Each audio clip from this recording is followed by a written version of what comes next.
a lot of light has come onto what's called Gestalt language processors, where before kids would be echolalic, meaning they would repeat things or they would script from TV shows.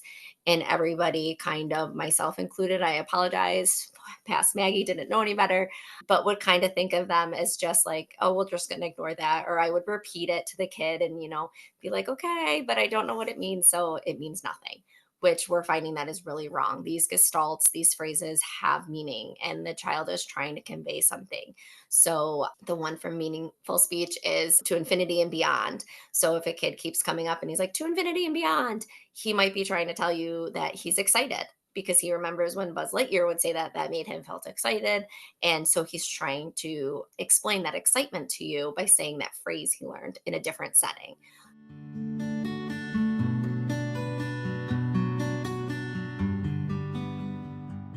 Welcome back to Mother's Guide Through Autism podcast. Today, I have the pleasure of speaking with Maggie McGarvie. She is a speech pathologist and a wealth of knowledge. She has decided to use her craft, her education, to work with people who are on the autism spectrum. You're really going to enjoy this interview because she has so much knowledge and will give us some really good tips for parents, but also for any of you that are working with our kids or young adults or adults who are on the autism spectrum. So welcome to Mother's Guide, Maggie. Hi, thank you for having me. Absolutely. So I just want to give you the floor for a little bit and tell us who you are and what you do. All right. Well, that's a very open-ended question, so I'll do my best to keep it Yeah. concise. But I have been a pediatric speech and language pathologist for about 16 years.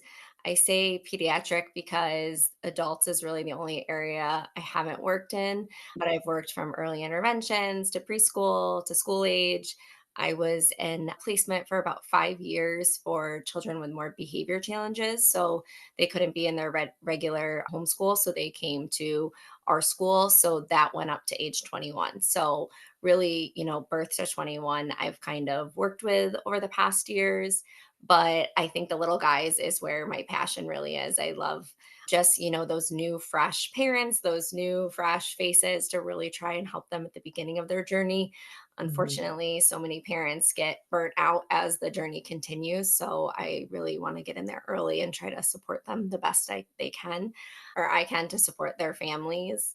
I Yeah. actually was introduced to autism when I was in fifth grade because I was paired up with another student who was in a special ed classroom, but he would come to us, for specials and stuff like that. And he would just run through the halls and honk. That's everybody just knew him as the kid who ran through the halls and honked. So my fifth grade teacher said, Maggie, I'm going to pair you up with him. And my thought was like, what? What? He doesn't talk. He doesn't, whatever. And so I would go to the special ed room and his special ed teacher would answer a lot of the questions, but he would point or he would kind of communicate in other ways with me to answer the questions. And he would ask me questions. It was one of those reports like get to know somebody. And Yeah. so it really opened up my eyes, I think, at a very young age to just being accepting. And I felt such a strong connection with him, even though we couldn't talk or and the typical quote unquote relationship. But from then on, I loved him. I was always like, oh, there he is. And I really started thinking, like, why is he honking? Why? And I had so many questions about it. And so luckily there were really good special educators who kind of taught me kind of a little bit about neurodiversity at a young age. Yeah. So fast forward when I got into the field of speech pathology, it kind of just always led me. My first placement was in a school that had two, they called them autism cluster classrooms at the time. And I found myself wanting to be with those kids more than, the kids with the R's or the S's, which still love them. But I just feel like I've always kind of been pushed in this direction. And I've probably learned more from my students than I've been able to teach them. Well, I will say as a teacher myself that absolutely my students have been the greatest teachers. And I Mhm, always talk about my son, Joseph, who was mhm, on the spectrum, as my greatest life teacher. He has taught me the important things. Both of my children have, but he's taught me things that there's no way that I would have ever learned without him. So mhm. I'm very grateful for those lessons. Yeah. So I love that you have a passion. Your natural focus is working with kids on the spectrum. We do know a bit about language development and how it processes. What do you think is really relevant to moms or educators? What do we need to know that is relevant? I think the biggest thing, and I'm not a neuroscientist or, a doctor in any means, but I've been around all the classes and the anatomy and everything, but just really looking at as a difference and that their brain is firing a lot more. I guess is Yeah. the easiest way. The synapses are just firing more. So they are processing way more information than a neurotypical, as you or I may be able to, you know, drown out all the noises in the background, all the mess in this room that's driving me crazy, and still be able to have a conversation when their brain is going to pick up on that one toy that's in the corner of the room that I'm in and they want that. So their brain is going to fixate on something else. So I think it's just the easiest way to think of an over kind of wiring. They have a lot of synapses going on. And so they're not able to kind of weed through it all and necessarily make sense of language the way you or I might. There's two basically main centers of language in the brain, Broca's area and Wernicke's area, and they both need to work together for motor speech to happen. And so sometimes we have kids who are able to understand language, but motorically they can't speak because that pathway is interrupted or overworked, whatever it may be. And then you have kids who really seem very verbal and can talk a lot, but can't follow one step direction. So there's a breakdown somewhere in their brain of these two main areas. And every kid is different, but it's basically a difference. So their brain is working differently. I think moving away from the term disorder, from all these kind of negative things is really important as our society is kind of shifting in a good way, in my opinion, and looking at, what can we do to support them? If their brain is overfiring, how can we accommodate? So maybe we need to clean out the room, make sure the table has nothing else on it before we start something, and looking at ways that we can kind of understand to best support them and not necessarily change them. I think I Yeah. answered the question. Yeah, you sure did, and a great answer at that. So I recently learned that, like what you said, we're moving towards a more positive direction with how we view our kids on the spectrum. And we've gone from nonverbal to saying non-speaking. And if we could just, kind of enlighten all of us, and I'm always learning on why that is so important to acknowledge it and use that terminology rather than nonverbal. Okay, the first thing I would encourage any mom or educator to do is listen to autistic voices. So there's a lot of autistic adults coming forward now and saying, this is how I was brought up. This was traumatic for me, or this wasn't a good way of being raised. So I think learning from them is really important. And I think they have put the light on, they're not nonverbal. A lot of these children, they cry, they make noises, they laugh, they can do things with their voice. It's just not coming out in words that you or I may be able to produce. So, non speaking is a much better term, and they're not able to speak in the way that a neurotypical might, but they are still verbal. They can still scream, they can still use their voice. And we always want, especially with children, a lot of these non speaking kids get augmentative and alternative communication devices, which are great for helping develop language, but the goal is always verbal speech in the sense of that's what is society uses, that's the quickest, that's the fastest, but it might not be available for some children. So just knowing that there are other things out there that we can do to help children learn and to be able to always communicate. I mean, having your basic wants and needs met is, every person that is born should be allowed to have those things. So if they are non-speaking right now, it doesn't mean they're never going to be. It just means at this time we need to support them. Yeah, and I think that's what moms, parents in general struggle with because that's the feedback I get. It's just like, I don't know what's wrong with my child. I don't know how to communicate with them. There's so much struggle when you feel like you're not able to communicate with your child. And what can we do to help these parents at home if your kid is struggling to speak? Like, what can we do as parents? to I help think both of us. yeah, no, going back to what you just said, though, I think start at the beginning, what's wrong with my child? Nothing is wrong. Something is different. So the child you were expecting to have, if you've ever, I'm not sure if you've mentioned it. I haven't gone on a deep dive to the podcast, but the Welcome to Holland poem, love I it. So that's I like, share it on the okay, so that's like the podcast. best example I can give. Your Yeah, child is different than what you expected, and absolutely you should be allowed to grieve and accept and go through that process. But looking at your child as, what's wrong, that's coming from what do I have to do to fix them? yeah, Versus if you say they're different, like what can I do to learn from them? What do I have to change and how I'm going to parent and I'm going to communicate? So, my biggest advice to parents at first is just observe them. What is your child doing at baseline? What are they doing when they're happy? Do they like to line stuff up? Do they like to spin? Do they like to watch a TV show over and over the same clip, And really, what is their passion? And they're from a young age, some kids like dinosaurs, some kids like cars, some kids like dolls. Look at it through the lens of how are they learning and what gets their interest, because if you know that, then instead of trying to fix them and to know you have to play with dinosaurs, every 3-year-old boy plays with dinosaurs, they might not want to. Colors and shapes might be their jam, and that's all they want to do. Well, then let's use their interest to mhm, engage them in other stuff that they can maybe learn from in a different way. Or you can observe them and then model language in a way that is safe and not stressful for them. I think parents oftentimes we ask too many questions. We expect them to, answer right away, or we say this for this, and it's all well meaning. We want those words, but that's pressure on kids. So just as if my boss was like, hey Maggie, I need that report by tomorrow or right now, that's very different than, hey, there's a report, I think you should start working on it. Sorry, my cat's jumping in my lap. that's fine. So I think taking the pressure off and kind of observing your child and modeling language. So if they are speaking, model those words, model it until you're blue in the face.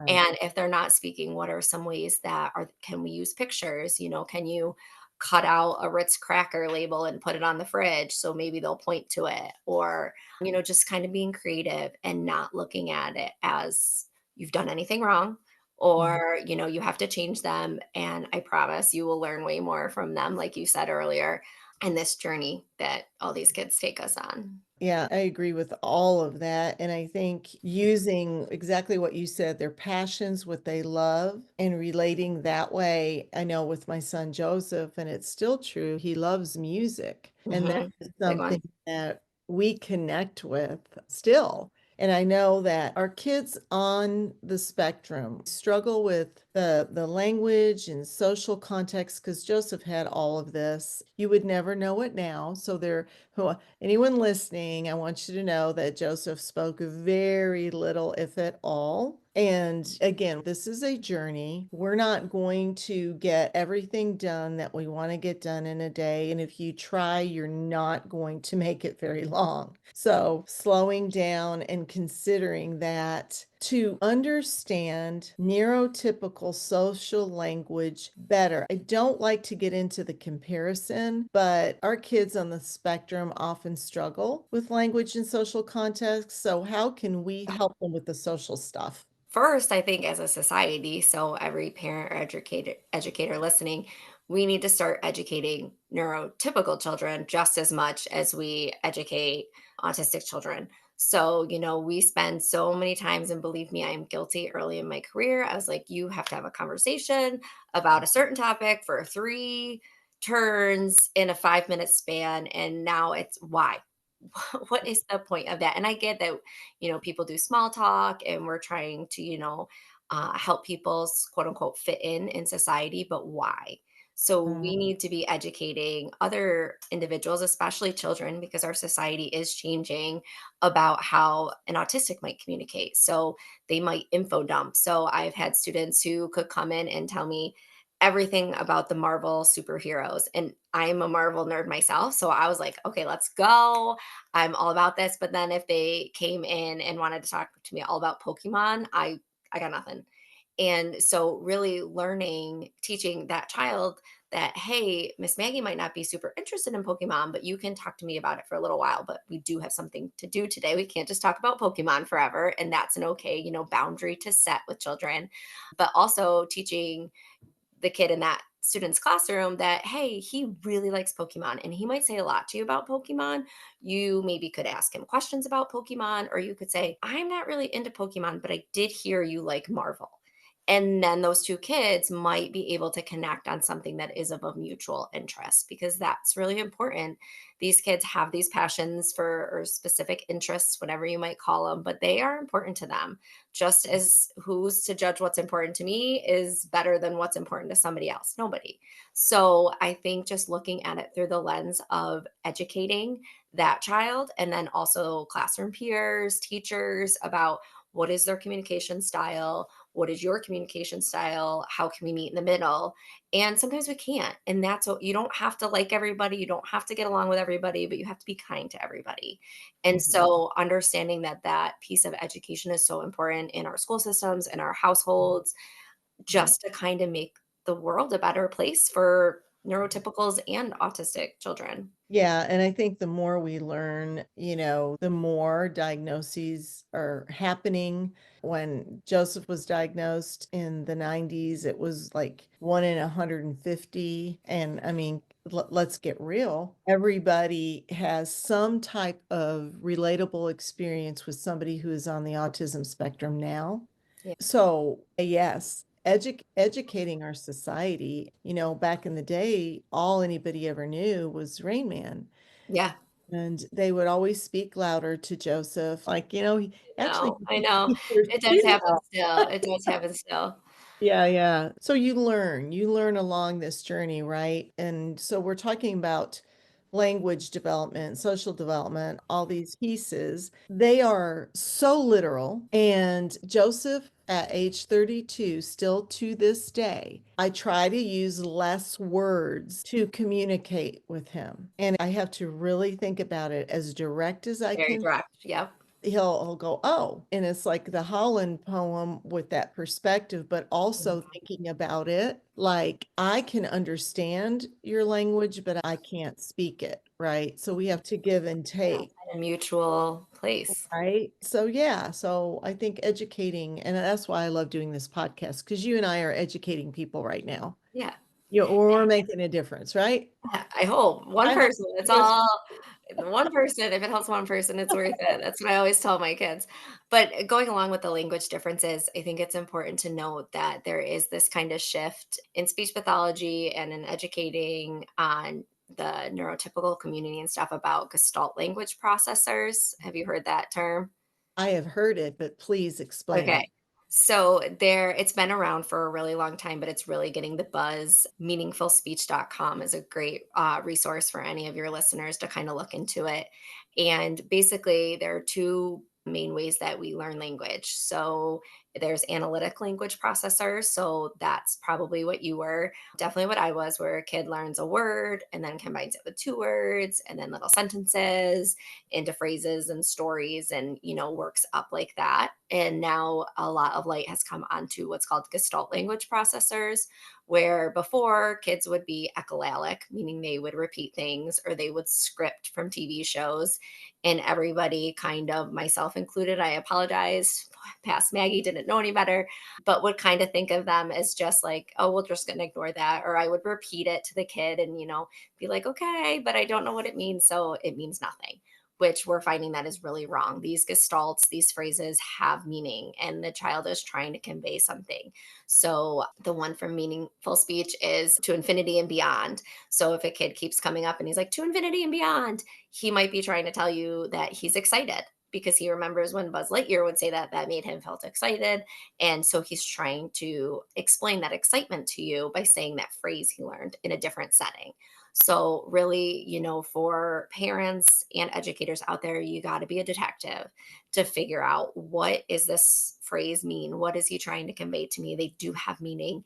And if you can go along with it, a lot of my kids, I might not know immediately the meaning, but I might know what movie it's from, or I might repeat something. And that connection is instant. They're with you because they're like, oh, you're getting it. You're not trying to change it. You're not trying to stop me. you're making it have meaning, and it does for them. So it's so powerful, I think, to be aware of that. So, if an educator has a kid come into their classroom and they are scripting from a movie, if you can kind of look it up, there is a website called getyarn.io. I don't know the website, I don't have any affiliation with it, but you can basically type in any phrase and it will come up with movie clips. And then you can maybe figure out what movie it's from. Doesn't work all the time, I will say that. But one time a kid was scripting and I figured out it was from the movie Crudes, which is not a super popular movie. But when I was able to kind of show him that scene, Mhm. his whole face lit up. And from that moment on, we were like two peas in a pod. He was like, "You're gonna be my person because you get me." And that right there is my bread and butter. That is what I live for, is to have those connections, because these kids are in there. They're telling us stuff. They're understanding so much more of what we give them credit for, that I think being curious and being a detective and figuring out how you can connect is so important. I think I went a little bit on a tangent there, but I wanted Oh, I to love it. bring up the Gestalt language processors because it's getting a lot of work, kind of publicity, I guess you would say now, and a lot of people are hearing about it. But just in case you haven't, it's a good one to look up.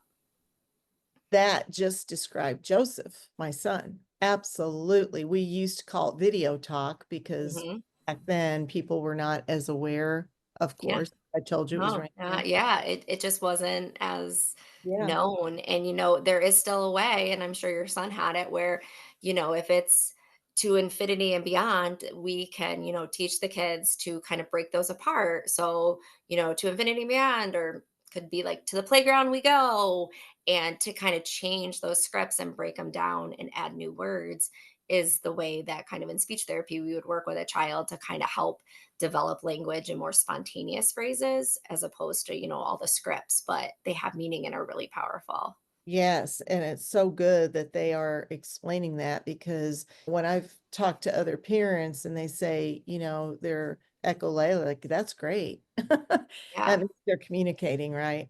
Yeah. So, It does get annoying. I once had a parent that was like, "If I have to hear the Wiggles one more time," I and know. I get that it's frustrating, but then, can you sit down and figure out what it's from? Can you start saying it back to them? There's so many ways to kind of connect with them through that, it's powerful if they know about it. It is. It's a tool. I often felt like I was playing charades, but like you said earlier, you have to be a detective, and that is so true. Let's talk about playing.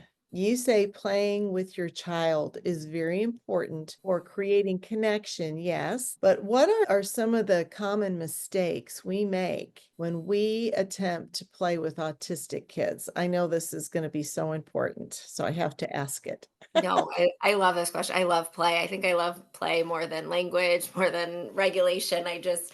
It's so important. And I think a lot of people think, well, what does it matter? Like, he's just lining up his toys. That's what he likes to do. He doesn't want me there. So I think the first thing we need to remember is to stop asking questions, because as an SLP, I am super guilty of this, because you want to get more language, you want to get more. But like I said before, you're kind of putting pressure on the kid, and you're also starting to direct the play, which would be my second mistake. Leading the play is what some people call it. And so you see a car and you're like, "Oh, I'm going to race it. Vroom, vroom, vroom, vroom, vroom." And the kid just wanted to line up the cars. So we need to look at play as there's no right way to play. There's a way I would play that's probably different from the way you would play or the way my children played. Every play is going to look different. So getting rid of that idea that a kid has to crash a car or has to go down a ramp, it might not be. They might just wanna spin the wheels on the car, and that might be a way to play to them because they really like that repetitive circular motion. So, don't try to lead the play. Really observe your child and surrender to what they're doing. So, not giving up. I would never tell a parent to give up. Children are always gonna be making gains, whether they're 2 years old or 25 years old. As you probably know with your son, it's always changing. We're always learning. But getting down to their level and observing their play, and then slowly inserting yourself into it. So if they're just lining up cars, you might just start by handing them some cars to line up, because then all of a sudden you're not an intruder and they're allowing you in their space. And that's a big step for some kids who are just used to adults coming in and crashing and being loud, and that doesn't feel safe for them. So really trying to Not ask a lot of questions, not lead their play, and then not playing too high. So, in the example with the cars, if I'm crashing and I'm, vroom, vroom, vroom, vroom, vroom, and making all these sounds, that might be too high for that child's language load right there. When really it's a visual play they're looking at, and they like looking at all the cars and looking for patterns. So, if I notice they're lining up the cars in the color of the rainbow, I'm going to hand them cars in the color of the rainbow and maybe just label the color. You can still model language. Sorry. You can still model language and be there to support, but you really want to go with their lead and follow their lead and then maybe start and expand on it. So, if we're lining up cars in a rainbow, I might do a little sabotage and give them a blue instead of a green and then be like, oh no, and be have a big reaction to have them maybe be like, that was kind of funny, mom. Or, try to do things and be silly and not have it be so forced, I think would be my biggest recommendation to parents.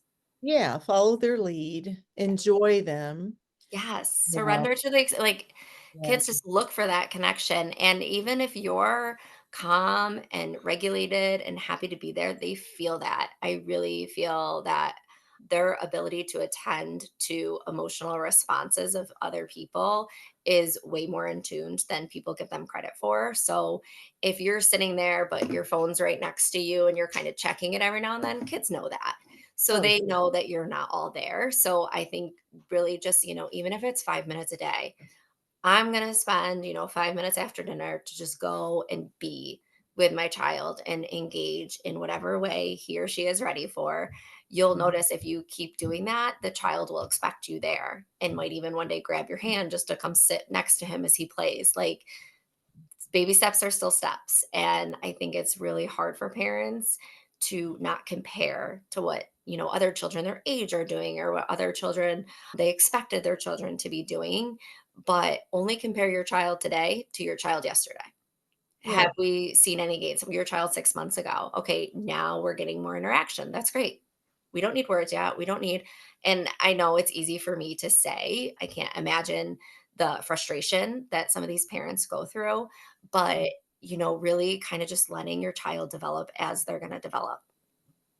Yeah, and I think that we all have off days. Absolutely.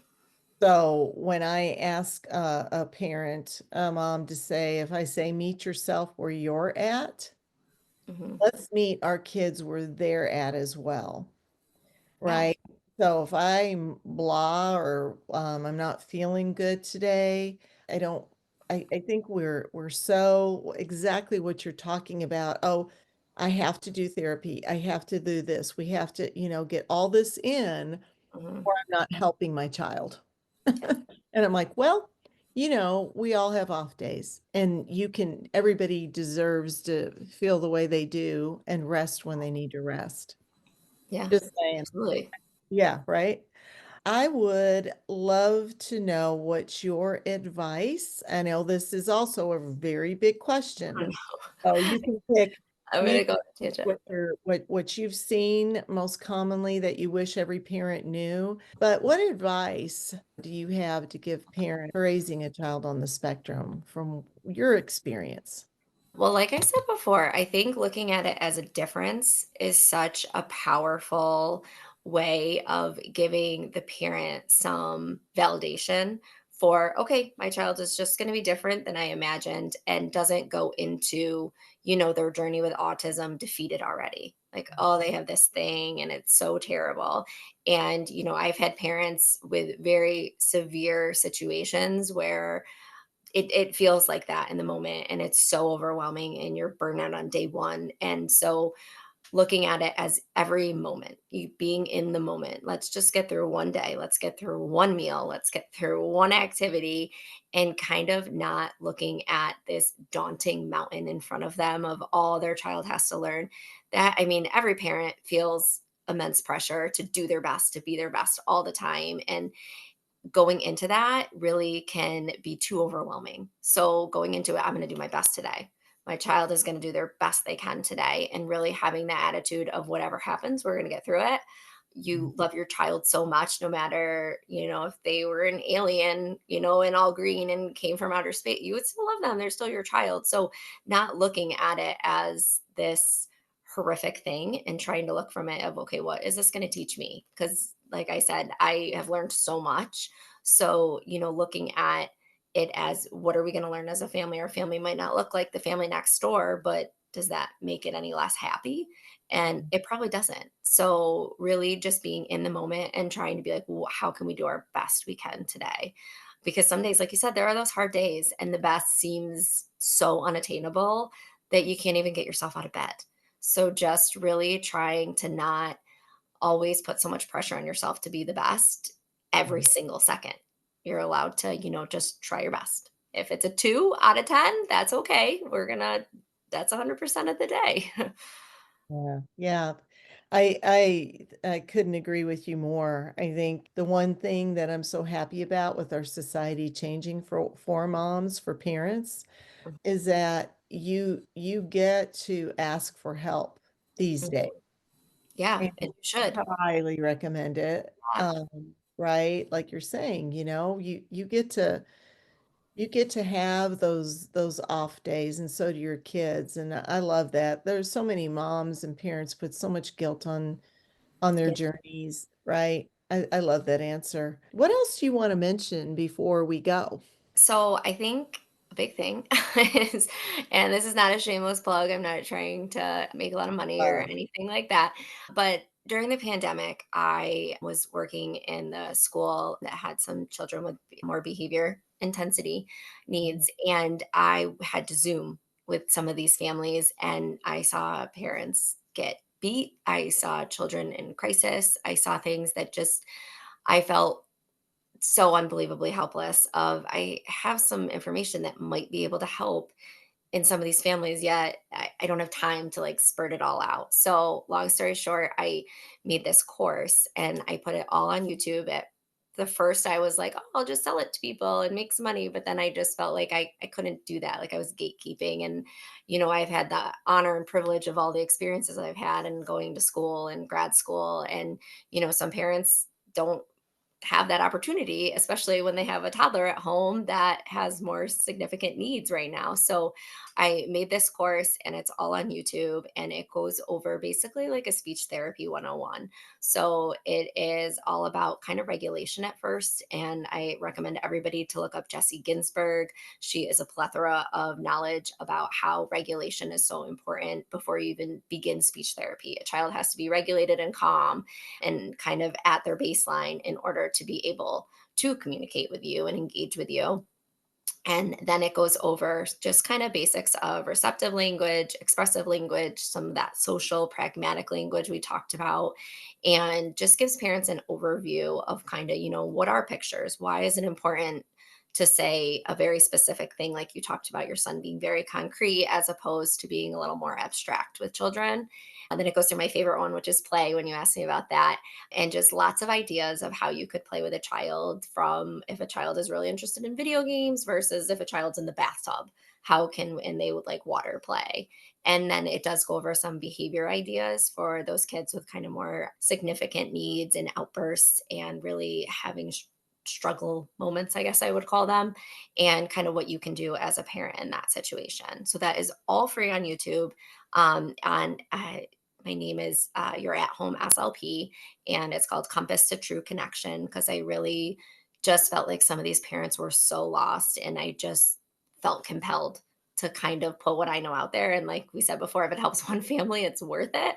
So hopefully, if anybody is feeling lost, that can kind of help them. Well, thank you on behalf of all of us Yeah, for it is really. for the little guys though, and I will say, there are a lot of people in my area who are waiting for a diagnosis or waiting for an evaluation or on a wait list that is, we have kids. I'm in a preschool setting right now who were supposed to get early intervention and are now coming to preschool and they never got a therapist. So for those families too, it's just, unfortunately, there's such a need right now. And if you're in an area where there aren't enough providers, hopefully this can kind of help guide some of these parents of what you can maybe try at home. Yeah, that is so true, and I coach moms from all over all over. It's not one place that doesn't have enough help and exactly what you're talking about. It is just pretty much across the US and even more so into other places in the world. And so that is just so fantastic that you've created this so that, I would be one of those parents that would go directly to that because I did a lot of my own therapies with Joseph because I'm in a rural setting. There was no help here. And it's hard because, like, I am not the be all end all of speech therapy or parenting or autism at all, but I think that there is a rabbit hole parents go down, and you need 40 hours a week of this therapy and 5 days a week of this therapy, and sometimes more isn't always better. So I always recommend parents, seek out your own evaluation, seek out your own physical, speech, occupational therapist, whatever your child may need. But this is more of like an overview of maybe some of this stuff can help support you or at least understand your child. Or I've had parents before who had a really hard time with their parents, so the grandparents, understanding it and being like, well, he's not autistic. There wasn't autism when I was a kid, or some of these outdated but well-meaning beliefs. And so, I've said, hey, ask them to just watch the beginning and understand a little bit more about the brain and kind of what some of these differences are. And I've had some parents say, like, thank you. That really helped them kind of be like, this is why they have this talker. It doesn't mean they'll never speak, but it's a way for them to understand, because parents be like, why? Just make them talk, and well meaning, but also just not super educated on all the stuff we know now. Yeah, that is so true. I also hear that a lot, that the families around, friends around don't really get your journey. And that is very emotionally draining anyway. And so when I say you need support, if you're not getting it from your family, you've got people like you out there creating programs. Hopefully you can find a support group if you don't Yeah. have. There are a lot of great support groups out there now. Yeah, yeah, thank goodness. And so I just love that so much. And so I know our listeners are going to want to find you. So where can we find out more about you and work with you? So it's pretty much all your at home SLP, all one word, on YouTube, on Instagram. I do a lot. I did say I was going to post like a video a week on YouTube, and I am a busy mom myself and working, and it didn't happen. But I'm happy if I get a question a lot, then I feel compelled that, okay, maybe I need to make a video to help more people or to reach more people. But I'm mostly on Instagram at your at home SLP, or they can email me at your at home SLP at gmail.com. That is great. So, on behalf of all parents, teachers, community, society, thank you for your passion and all the work that you do for our kids. It is Thank just you. like from my heart to yours. Thank you. It's my honor, though. I feel like it's just been a calling, and wherever it takes me, I'll just on for the ride. So, I'm very grateful for people like you out there. So thank you. Thank you. So if you enjoyed this interview, please like and subscribe to our YouTube channel and help Joseph and I spread knowledge, hope, and inspiration. And let's share, let's educate the world. This is how we can do it, by sharing podcasts like this and spreading the knowledge, hope, and inspiration. Thank you. And I'll see you in the next episode of Mother's Guide Through Autism.